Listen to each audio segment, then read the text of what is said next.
వేసవికి ముందే ఎండలు మండిపోతున్నాయి. ఫిబ్రవరి చివరి వారంలోనే భానుడు తన ప్రతాపాన్ని చూపిస్తున్నాడు. కరీంనగర్లో తాగునీటికి వరప్రదాయినిగా భావించే దిగువ మానేరు జలాశయంలో రోజు రోజుకు నీటి మట్టం తగ్గిపోతుంది. దీంతో నగరానికి సమస్య లేకుండా ముందస్తు చర్యలు చేపట్టాలని నూతన మేయర్, మున్సిపల్ కమిషనర్ నిర్ణయించారు. వేసవి కార్యాచరణ ప్రణాళిక పేరుతో నగర వ్యాప్తంగా నీటి సరఫరాకు ఆటంకం రాకుండా సిద్ధం చేశారు.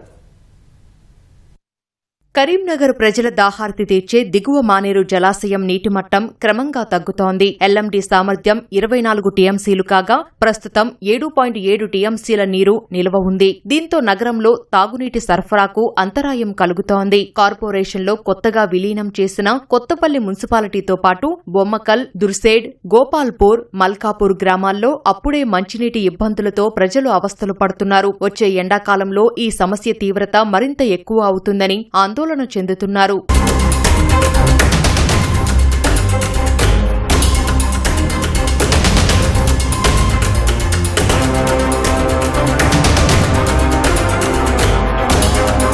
వేసవిలో తాగునీటి ఇబ్బందులు లేకుండా చూసేందుకు నగరపాలక యంత్రాంగం సిద్దమైంది. ఇందులో భాగంగా కమిషనర్ ప్రఫుల్ దేశాయ్తో కలిసి నూతన మేయర్ శ్రీనివాస్ నీటి శుద్దీకరణ కేంద్రాన్ని సందర్శించారు. అధికారులతో కలిసి పంప్ హౌస్లు, మోటార్ పంపుల పనితీరు, నీటి శుద్దీకరణ ప్రక్రియను తనిఖీ చేశారు. నీటి సరఫరాలో ఇబ్బందులు రాకుండా చర్యలు తీసుకోవాలని సిబ్బందిని ఆదేశించారు.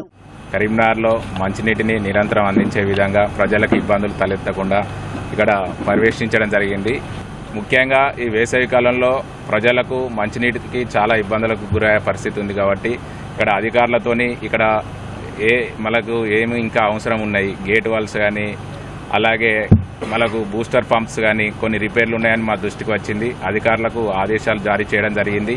అలాగే మానేర్ డ్యాంలో మినిమం వాటర్ లెవెల్స్ ఉండే విధంగా ఇరిగేషన్ అధికారులకు మెయింటైన్ చేసే విధంగా ఆదేశాలు జారీ చేయడం జరిగింది. వేసవికాలం కార్యాచరణకు సంబంధించి మంచినీటి సరఫరా కోసం ఎల్ఎండి నుంచి త్వరలోనే 4 బూస్టర్ పంపులతో నీటి శుద్ధి చేయనున్నారు. మానేరు జలాశయంలో నీటి మట్టం తగ్గడంతో గతేడాది మాదిరిగానే రోజు విడిచి రోజు మంచినీటి సరఫరా చేస్తామని కమిషనర్ ప్రఫుల్ దేశాయ్ తెలిపారు. ప్రజలు తాగునీటిని వృధా చేయకుండా వినియోగించుకోవాలని కోరారు. మేయర్ గారు, నేను ఇద్దరు కలిసి ఈ సమ్మర్ యాక్షన్ ప్లాన్ కింద మనకి వాటర్ సప్లై ఇష్యూస్ రాకుండా, ప్రజలకి ఇబ్బంది రాకుండా ఏమేమి చర్యలు తీసుకోవాలి, ఏమైనా మెయింటెనెన్స్ వర్క్స్ తీసుకోవాలి అనేది ఇప్పుడు ఈరోజు ఇక్కడ డిస్కస్ చేసుకోవడం జరిగింది. మనకి లాస్ట్ ఇయర్ ఫిబ్రవరి 26 నాడించి ఆల్టర్నేటివ్ సప్లైకి కూడా లాస్ట్ ఇయర్ మనం ప్లాన్ చేసుకున్నాం. ఎందుకంటే ఇప్పుడు ఎల్ఎండి డ్యామ్ కింద వాటర్ లెవెల్ అనేది తగ్గింది కాబట్టి మనము గ్రావిటీ కింద వాటర్ డ్రా చేయడానికి ఇప్పుడు చాలా కష్టమవుతున్నది. కాబట్టి మనం బూస్టర్ పంప్స్ కూడా రేపు ఈ మెయింటెనెన్స్ కంప్లీట్ అయిన తర్వాత బూస్టర్ పంప్స్ని 4 బూస్టర్ పంప్స్ ఉన్నాయి. ఈ 4 కూడా మనము రన్ చేస్తాము.